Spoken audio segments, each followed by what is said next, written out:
que leva a ajuda médica humanitária a pessoas afetadas por conflitos armados, desastres naturais, epidemias, desnutrição e exclusão do acesso à saúde. Médicos Sem Fronteiras age em mais de 70 países e conta com mais de 36 mil profissionais em seu. Provavelmente é o evento principal. A entidade principal que a GDQ ajuda. A GDQ ajuda. Ou a SGDQ ajuda. É a SGDQ, eu acho. Mas nesse eles estão arrecadando para outros também. E vai começar. Minit. RogueLink. Bom, como pelo nick do nosso runner, dá pra perceber que esse jogo é um... Imagino que seja um jogo roguelike.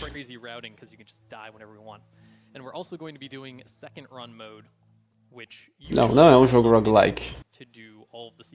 Mas é um jogo indie. Que inclusive está abrindo o bloco indie. A gente vai ter uma sessão de 5 jogos indies.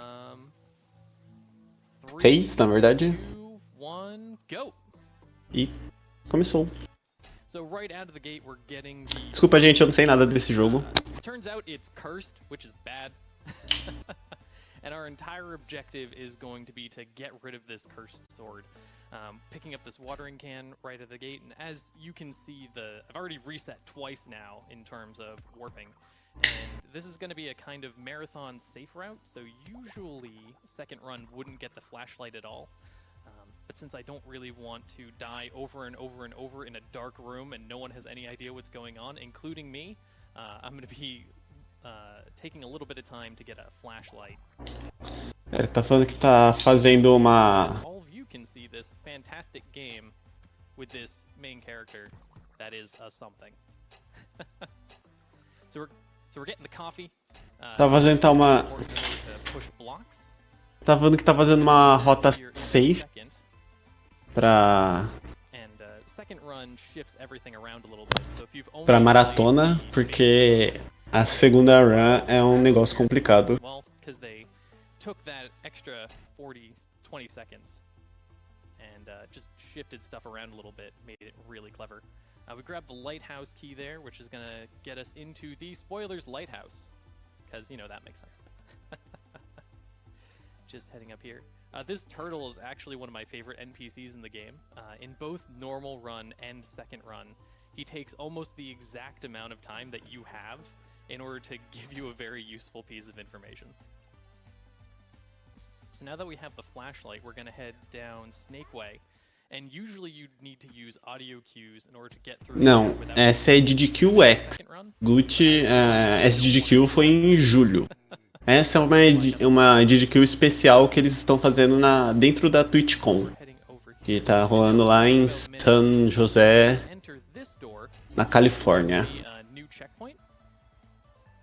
And now we can use this new checkpoint in order to head through the desert. And cool tech here, we're going to make the game think that we're traveling through 10 screens by going back and forth between those 2 screens. And now we're going to have to fight 2 ghosts, which this is kind of an awkward fight. Hopefully I can do it first try. Why are there so many swords? And we got it. Nice.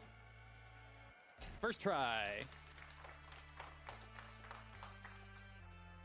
Now we're grabbing that watering can. There's all these signs saying, lost person, someone help? Oh no, what's going on? And in normal run, this is actually O evento começou ontem, 3 da tarde, se não me engano, e vai até amanhã, à noite. Então, mais ou menos umas 18, 19 horas. You can even pick up hearts, and it'll just say like, nope, no hearts for you. Yeah, it's getting close. Are we gonna make it? Oh, yeah, it's fine. So now that we saved that guy with exactly a teaspoon of water, he's going to help us out. We're gonna grab the item from him to the west, which is actually super useful. This is the other spot where you'd be in the dark. This room's not nearly as bad because nothing in here can kill you, and you also have the general guidance of the signs to figure out where you are. And the gardening glove's super useful. You saw it use it there and here. It allows you to break through trees, which is really neat. Again, taking another reset there once we have our new checkpoint. And we're going to head up this way. Now, this here coming up is actually one of the cooler things about speedrun mode, because on PC, Minit actually has a camera that allows you to take pictures and save them, but on console, instead what you get is the press pass, because they couldn't do the camera support, and it made this category specifically a lot faster on console. Oh, that was really close. Faster on console. Are we gonna make? Yeah, we're fine. And it made console a lot faster, so that's one of the big things from the speedrun mode. Here we go. Head over. Ele tá falando que essa categoria é bem mais console's actually harder, but it gives us nos consoles. On the other side with that ranged attack that we got from the ghosts. And since we have the press pass, we can actually just walk through here because we need to be considered press thanks to this dude, which apparently makes him want to quit his job for some reason. And all we have to do is get to the toilet, and we're done. That's time. Oh, GG já. Shortcut. Ok, isso foi mais rápido do que eu esperava. So that's a really weird glitch there, actually. Usually what happens if you've played the normal game is you go through the game, you beat the boss, you do all this crazy stuff. All the categories in this game are fantastic. But when you beat the boss, you get the broken sword, and then you walk into the toilet because that's the only way you can go, and you basically flush it down into the ocean.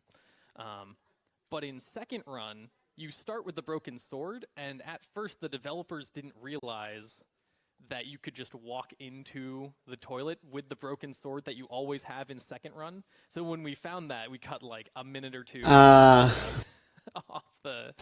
the time.